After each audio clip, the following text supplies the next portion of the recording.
There was just a lot of shame in knowing that I was doing something that was self-sabotaging, but not knowing quite how to set the boundary. Welcome to Money Talk with Skylar Fleming, making sense of your money, one money talk at a time. Let's get talking. In today's episode, we have a fantastic and insightful journey with our guest, Bob Wheeler. We dive right into the conversation that many tend to shy away from, money. It's a really insightful conversation. You're going to learn a whole lot. We're going to unravel the emotional layers behind our money stories, the importance of open dialogue, and we're going to take the steps to redefine our money story. In our interview and discussion, we delve into the significance of discussing money, navigating financial stories through difficult conversations, and how often our money talks have emotional aspects to them.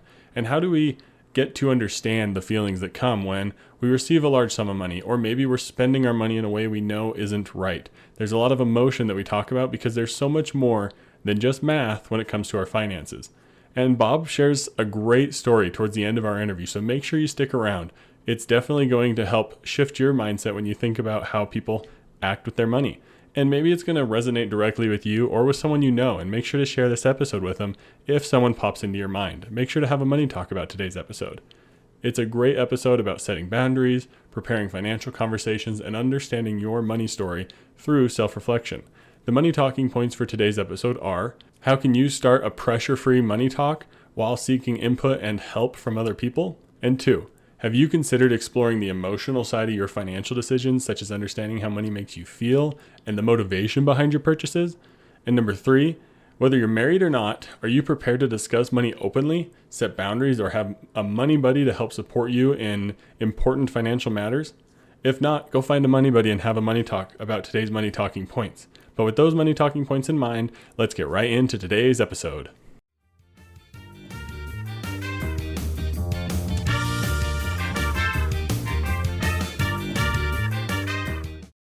Hello and welcome to today's interview on Money Talk with Skylar Fleming. I'm joined today by Bob Wheeler, and I'm excited for this interview because I've heard Bob on other podcasts, particularly Stacking Benjamins. So I'm really excited for this conversation. But Bob, would you go ahead and introduce yourself for everyone? Absolutely. I'm Bob Wheeler. I'm a CPA. I'm the CFO, COO of the world famous Comedy Store in Hollywood. And I've written a couple books, and I have a podcast called Money You Should Ask, because money and emotions seem to go hand in hand. Yeah, they definitely do. And it's always the saying that money is more than just math. I like to say if it was just math, we'd have it figured out and we wouldn't have to talk about it. We would just know. So it'd be a whole lot easier if it was just math. Which is going to jump us right into our first really good question is, why is it important to talk about money? You mentioned emotion, but why should we actually be talking about it? Well, the thing is, we all have a different story. We all have a different experience. And so if we're not having conversations and making sure we're on the same page, or at least I can understand where you're coming from, we might be making a whole lot of assumptions. What you think is rich, I might think is poor. What you think is extravagant is I might think of as necessity. And so if we can't start trying to find some common ground, but also just understanding that we all had different experiences. Some of us had financial trauma. Some of us had financial ease. And so we're not all starting from the same place. Yeah. And if we're not talking about it, how are we going to know where other people are starting from? You might see someone who it looks incredibly rich, but maybe they're not. So there's, like you said, a lot of assumptions being made there. How do we maybe take the assumptions out of it and ask those questions? Like, how do you even start a conversation? Yeah. So for me, starting that conversation, it might even sound something like, wow, I'm really uncomfortable talking about money. And I'm not sure what to do. Right. And just naming it to sort of release the tension of, oh, I have to present well. I have to sound intelligent. I've known about numbers since I was 3. Right. and to just be able to say, look, this is not a topic I'm comfortable with. I'm learning. And what is your idea of rich? What is your idea of frugal? Do you budget? Why don't you budget? I like to spend on my credit cards. Do you like to spend? And try not to make it a judgment place, but really try to be a place of curiosity. Oh, I didn't know that about you. Well, this is something about me. My parents grew up really poor, or I grew up with a lot of wealth and I had servants. Just to start getting information, and again, not making it a judgment, but just a great place of curiosity. Yeah, I love the idea of make it of curiosity. Don't come in and say like it's going to be a bad idea if you just jump the gun and say I think you're spending too much money and you're probably in debt, right? They're going to immediately get defensive. So make sure you're being curious.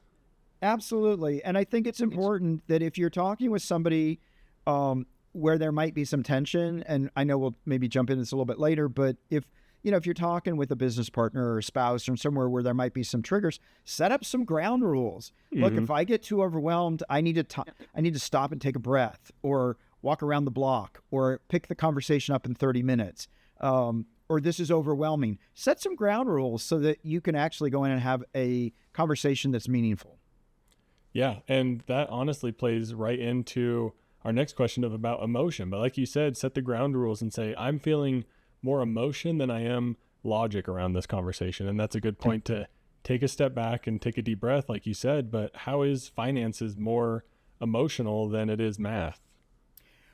Well, it would be great if it was just 2 + 2 is 4 and that's that. Yeah. But the question is, how do we feel about that, right? It may not be enough. It may be too much. I may not be deserving. And so what happens is when we're making purchases, maybe we're doing it to feed our ego. Maybe we're doing it to impress other people. Maybe we're doing it out of scarcity. And so we're making decisions every day. Do I take my lunch?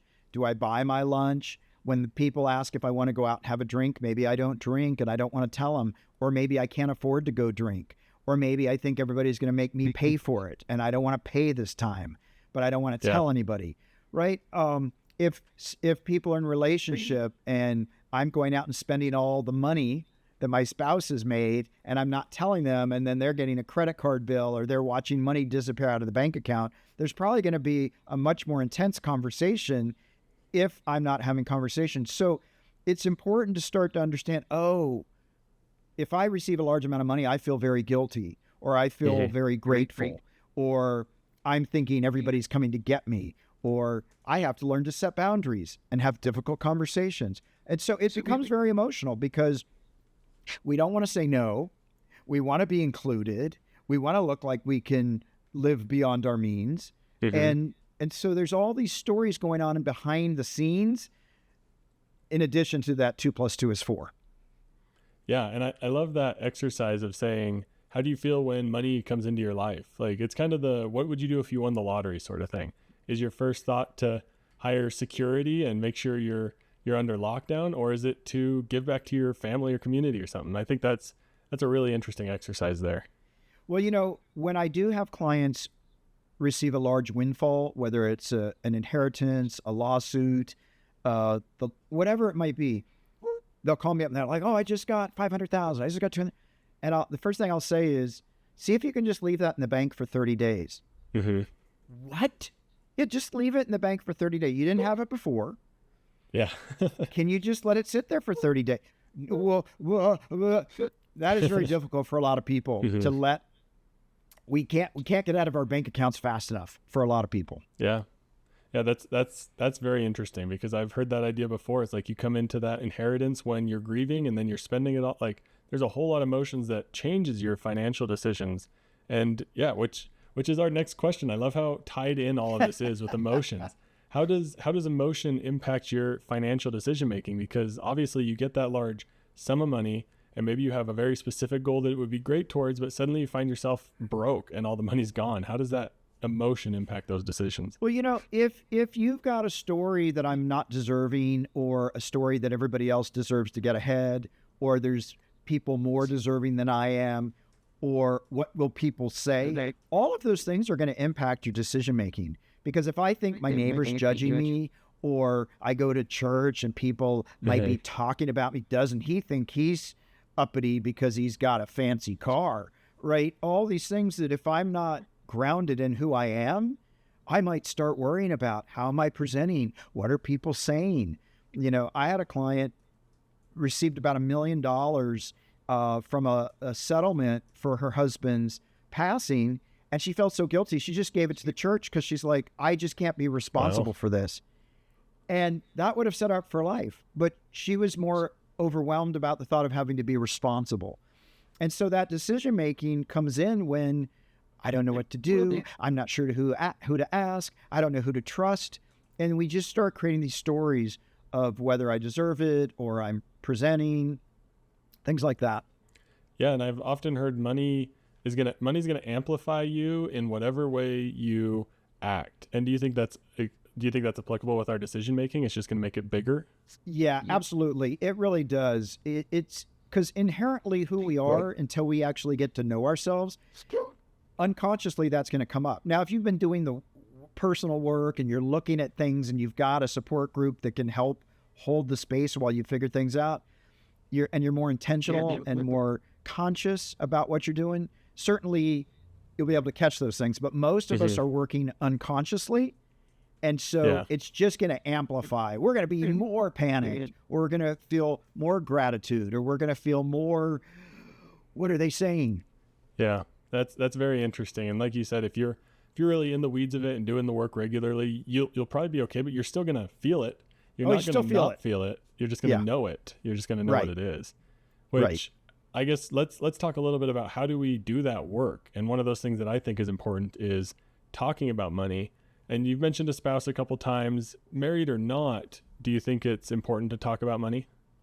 It absolutely is, because whether it's your coworkers, whether it's your business partner, whether you're a single parent, whether you're talking to your own parents about them needing to move into assisted living, these are kinds of things that a lot of us haven't been comfortable with, because if we talk about it, then it might come true, right? Yeah. Or if we start talking about things that might mean eventually we will die, which we will anyway. So, spoiler alert. And it's important to just learn to have these conversations where you can say to your friends, yeah, I can't go out tonight. That's not in my budget. Or I know everybody else likes to spend $300 on every other coworker. I can't do that this year. Or here's what I can do. And learning to have these conversations and set boundaries and not take yourself out. It's so important, because so many of us are running around with financial shame, and we're thinking we're the only ones. So the more we can talk about it, the more we can normalize conversations around money. Yeah. And how beneficial do you think it is for someone to go into those conversations prepared? So say, like you said, you don't want to spend $100, $200, $300 on every single coworker for their birthdays. How do you go into that conversation? Well, I think it's important to start, like, if you know you're going to the office tomorrow and everybody's going to be talking about what we're going to spend for the holiday party, gift-wise, sort of figure out what works for you, and then figure out where you're willing to compromise, or if you're not willing to compromise, right? Just start there, and don't feel like you have to apologize for it, right? Oh, I'm so sorry. I don't have as much money as everybody. Look, this is my situation. I've assessed it. I'm okay with it. And this is what I can do. And I think a lot of us just aren't comfortable with actually checking in with what's true for us, what's our true financial situation. And so I do think it's important to be comfortable with, I'm going to have to draw a hard line with this. Or when I used to, and this is a great trick for anybody, married or not married, somebody's like pressuring you to spend money, or I got to talk to my spouse. Oh, I got to talk to my parents. Oh, I got to talk to my business partner. You've just created a buffer, because you got to talk to your wife. Oh yeah, talk to your business partner, talk to your kids. And that gives you a chance to sort of think about, okay, how do I want to deal with this, and not feel obligated to react. Most of us are reacting instead of responding. And so we want to get to a place where, let me think about it, versus, what should I say? Well, what do you, right? A lot of us get into that chaotic panic. Yeah, there was a term I heard on a couple podcast interviews ago on my show where he brought up this term money buddy, like a gym buddy, but your money buddy. And if you're not married, say, let me go ask my money buddy. And then they're gonna be like, what in the world's a money buddy? And then you can have a financial conversation there. But I really like that term. Have someone that you can stay accountable with, reflect your goals to, and maybe run those things by them and maybe get their insight. I think that's really beneficial. Absolutely. And I love money buddies. I think we all could use a little support. And so to have somebody reflect back, hold us accountable, is so important. Yeah. And it's also especially important with the spouse, because financial issues can be a very big deal in a marriage. Why is it like extra important to talk about money in a marriage? Well, because you're in a relationship with somebody else, and your life savings could depend on that communication. You know, there is a significant amount of financial infidelity, and where that is, you know, I'm not going to tell my spouse about my spending. I'm gonna have a secret bank account that I get to do what I want, but they don't get to do what they want. Right? It's about power. It's about control. It's about transparency. And I find that if you're lying about your money with your spouse or your significant other, there may be other areas of your life where you're also embellishing the truth. Yeah, it bleeds over very easily once you start walking in those murky waters, and then suddenly everything is blowing up and you're like, how did this all start? And maybe it was just because you didn't mention that one $50 purchase that you really wanted. And that's the hard truth, but you need to set those boundaries too. Like you said about setting boundaries with your work and things like that, having boundaries in your relationship to help to make talking about that easier is huge. Yeah. And you know, it's interesting. I do a lot of couples counseling around money, and it might be as simple as one partner wants to eat at fancy restaurants, and the other person thinks that's so crazy. And, oh, hey, by the way, I already told Jim and Mary and Tom that we're joining them, you know, at the fancy sushi place. But you didn't even ask me. You just made. And so there's this place where people are making decisions without checking in with the other one, which still has impact, right? If we're saving for a house and I'm out spending money, $300 a night on meals, that's money not going into our house fund. And so if I'm not having these conversations, like, why are you getting mad at me? I just wanted to go have a nice, you don't like my friends, right? Yeah. And then I'm going to try and shame, like the more we can have these conversations, well, I really felt like we need to do this, or yes, I need to be more mindful. I probably need to tell my friends, we're saving for a house. We're just going to do burgers. Yeah, we're going to invite you over and grill some cheap Walmart meat or something like that. Exactly. Keep it simple. And I think the thing that stood out for me right there is you mentioned all those potential decisions, but not once did you, like in your hypothetical conversations, mention money. And that's because money touches so many different aspects. It does. But you're not saying, oh, I didn't want to go to dinner there because it's going to cost us so much. There's so many other little things that come into play with money. Absolutely. Whether it's buying school clothes for the fall, whether it's the clothes that I wear to work, whether it's, am I going to take a vacation? Am I going to take a cheap vacation because I don't want to spend money going abroad or whatever? There's hundreds of financial decisions made every day, every hour. Yeah. And you may never mention money once, but there in the back of your mind, that emotion about your financial situation is influencing your decisions. It's a huge deal. And once you're aware of it, you realize how much money impacts everything we do. It's kind of crazy. It is. So we're sitting here talking about money. You and I, we know money. We've learned about it for a long time, just given our conversation. How did you learn about money? Where did you get started with it? So I was terrible with money. My parents got married when they were super young and knew nothing. They were children raising children. They didn't know anything about money. They landed on their feet when they did, and then they fell when they fell. And so we weren't really taught about it. And I just knew that was an issue for me. Not being able to control whether I could go on a high school field trip because I did or didn't have money. Not being able to control those things. And so fortunately for me, when I got into accounting, a friend of mine said, you would do well in accounting. And I took accounting and I got straight A's. And I thought, oh, this is so easy.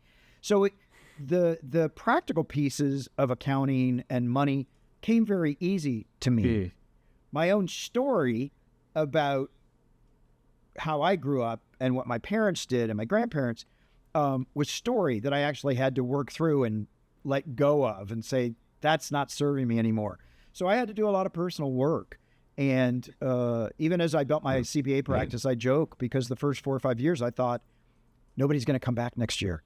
And then I'd get all my clients back plus a few more. And then I'd go, nobody's going to come back this year.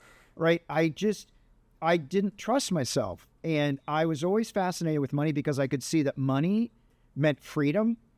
It meant I could be generous. It meant I could control more my destiny than if I didn't have any understanding of money.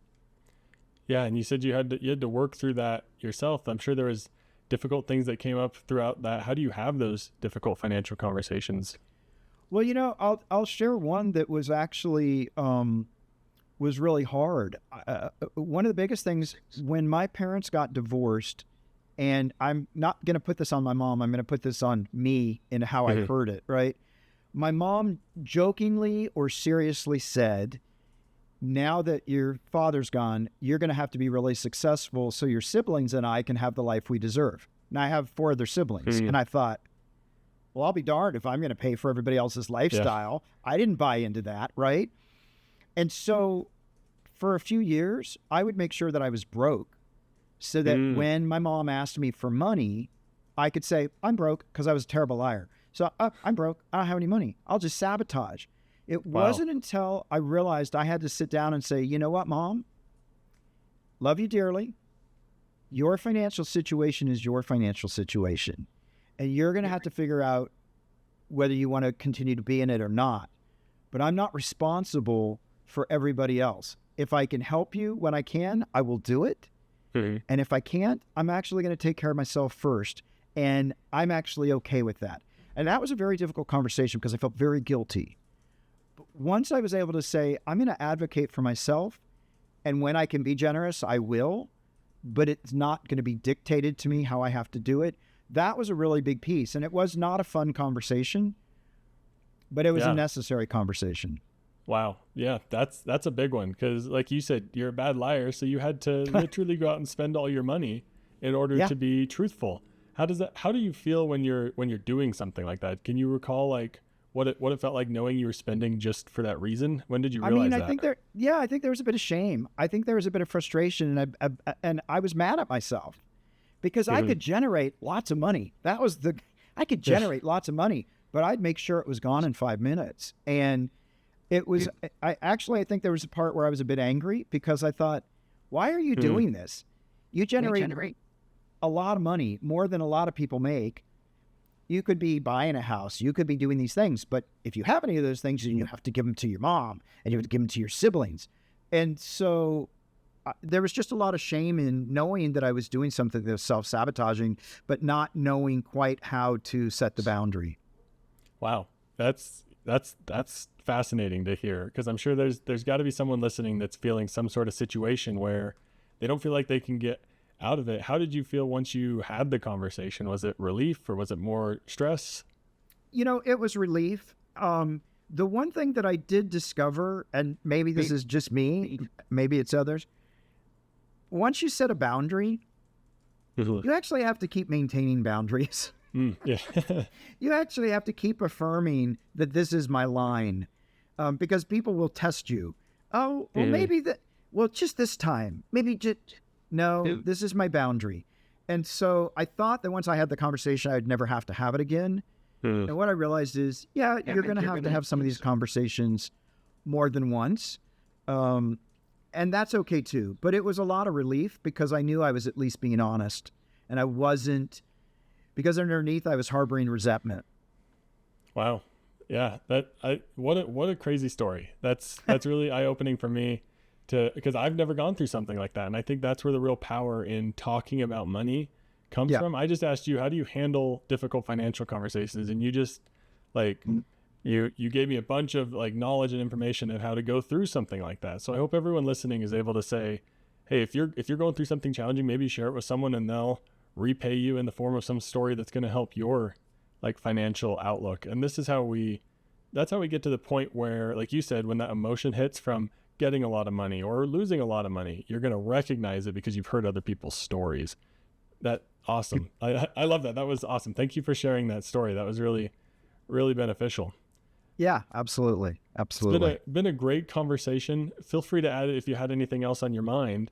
But other than that, go ahead. You look like you were going to share something. You know what? I'll throw this out for people that are trying to figure out their money story. The first thing I would do is start to journal and look at my history. What did I learn from mom and dad? What did they say? What did they not say? Did I grow up in a church background? What's my cultural background? Are there places, what is the media messaging around money that I took in, right? To just start to get to know yourself. And I think the biggest thing for me when you're looking at all this is to be kind to yourself, to trust yourself. I think early on, I didn't know that I was worthy. And so if somebody judged me, I'm like, oh my God, this just reaffirms how horrible I am. Once I was able to say, you know what, I'm actually a pretty decent dude. And like, I do show up and I have a good heart. And so even if I don't have everything together financially, or even if I can't afford certain things, I'm still an okay person, just who I am. So I think that's really important, the self-care piece. The other thing that I would offer as an exercise for people that really want something, I have the what, why, what. What do I want? Say that one more time. What, why, what? What, why, what? Okay. What do I want? Why do I want it? Why don't I have it? What am I willing to do to get it? It doesn't matter if it's superficial, like I want it because I want to look cool. That's okay. Know the truth about what something is for you, and then you can decide, yeah, here's what I'm willing to do. I'm willing to do this. I'm willing to work harder. I'm willing to change my belief system. And so there's no right or wrong, but I think even whether it's with getting fit or buying a house or losing weight or any one of a million things, what, why, what, get really clear about what's the driving underneath need, and what am I willing to do? Am I willing to show up to get it? Fantastic. Awesome. Super great stuff there. And we've had some fantastic guests on, and you're definitely one of them, Bob. Thank you for joining. How do people learn more about you? I'm sure if there's any interest in the stories you've shared, they can reach out with questions or something. Where can people find you?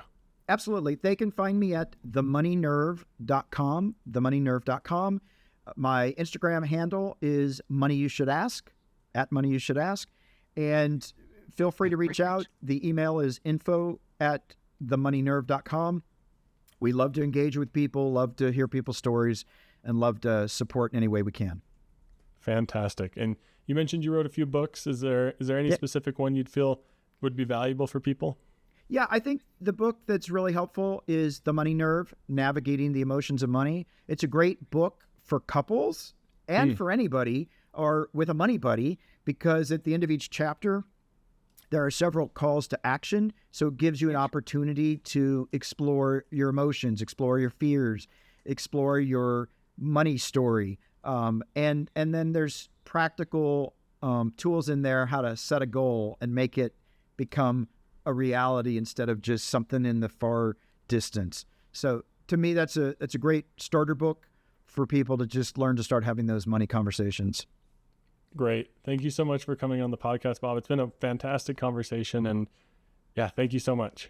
I so appreciate it. I appreciate the opportunity. And again, I hope your listeners gain some insight, and hopefully they're in a position to change the money story that hasn't been working for them. Yeah, if they took anything from today's episode, I'm sure it's going to be beneficial. Thank you.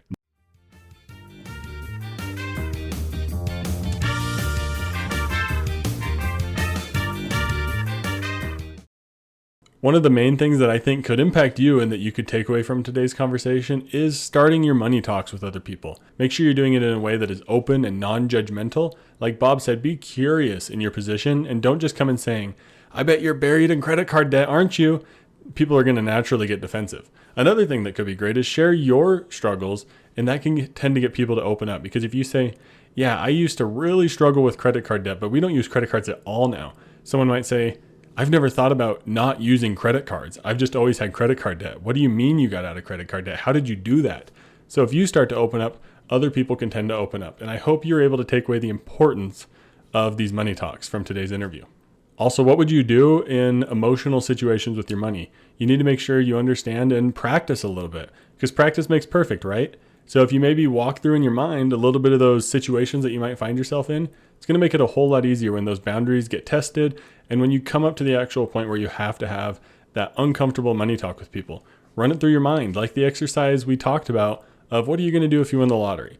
What would you do if you came into a large sum of money? Do you just want to get rid of it right away? Do you need to defend yourself because you're worried about it? What do you want to do if you come into a large sum of money? Make sure you understand your emotional reaction to money, and make sure you have those boundaries in place. And like Bob said, leave the money alone for a little while.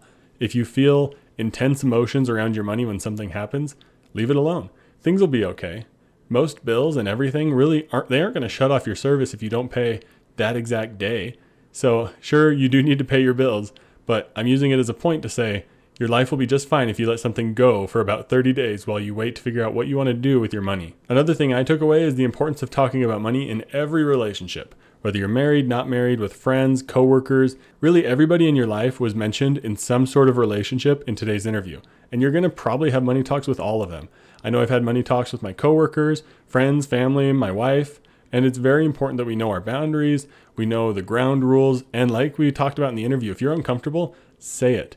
If you're saying, wow, I'm feeling overwhelmed by this conversation because I've never had to figure out what to do with $10,000 and it's really stressful for me. Can we come back to it tomorrow after I have some time to think?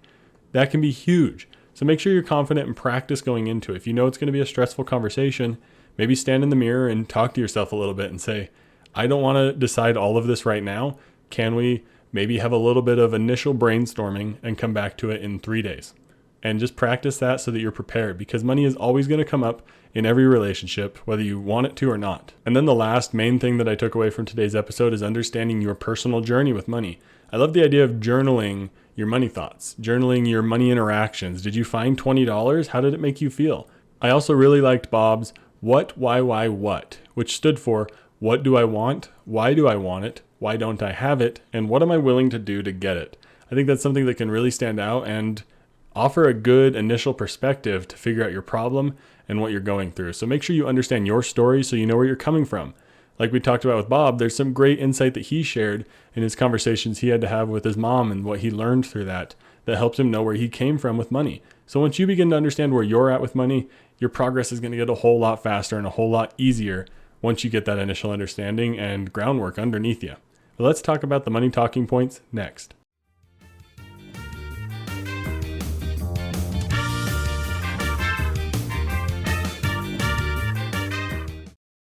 The first money talking point is, how can you start a simple and pressure-free conversation about money, seeking input and ideas from others? Well, tell people you're nervous. Just say, I'm feeling nervous about this money talk because it's a lot of money. Or I'm feeling nervous about this money talk because I feel like I'm losing a little bit of control with our money. Say something, just put it out there. Just keep it simple and put it out there. And ask questions. Don't assume what other people are thinking. Don't assume their financial situation. Don't assume how they feel about the situation. Just keep asking questions and dig a little deeper, and you're going to have a whole lot easier time having pressure-free money talks. The second money talking point is, have you considered exploring the emotional side of your financial decisions, such as understanding how money makes you feel or the motivations behind your purchases? How do you feel if you came into a large sum of money? What amount of money would you start to feel uncomfortable, and who would you talk to about money? So again, the hypothetical is always the lottery, but let's maybe lower it down a little bit. Let's say $10,000. If you came into it, do you feel that? Or are you used to those amounts of money? Because some people are, and that wouldn't make them think twice. They'd know what to do with $10,000. Okay, $25,000. I think that's probably a point where everyone's like, whoa, that's a good chunk. Unless you're very rich, and in that case, please send me an email, and I'd love to have you on my podcast to talk about money, because that would be a fun conversation. But what point do you start to feel a little uneasy about the money coming into your life? Recognize that, and then even the next time you make a large purchase, write it down or take a video of yourself saying, that felt uncomfortable. We spent $800 on a TV and it felt uncomfortable. So just make sure you're aware of it. It can be really helpful, especially when the emotions really hit, when you know how you're going to react when it comes to financial decisions. The third money talking point is, whether married or not, are you prepared to discuss money openly, set boundaries, and consider having a money buddy for support in financial matters? Just think about those key points. I love the idea of a money buddy. I'm so glad it got brought up on my podcast with a previous guest, Johnny Bowen. So make sure and go check out that episode because it was a good one. Who can be your money buddy? I'm happy to be. If you want someone to chat about with money, please send me an email. I love to talk about money, work through problems, work through budget issues, things like that. It's super fun. So please shoot me an email if you need a money buddy. But my friends and I have awesome open money talks where we'll say, hey, I'm thinking about doing this with my IRA or rolling over this or doing this and that and the other. And then we just bounce ideas off each other in an open and curious, non-judgmental environment. So it can be really fun, especially even if you're married. I think it's important to have someone to talk about money with, because you know your spouse and you know how you both handle money, but even bouncing those ideas off of a coworker and saying, hey, here's what my spouse and I are thinking about doing with our money. What are your thoughts? And maybe they chime in with a complete third perspective that you didn't even consider. that's way better. So it's just great to be talking about money with other people because then we learn from each other and we all do better when we're talking about money. Let's wrap up today's episode next.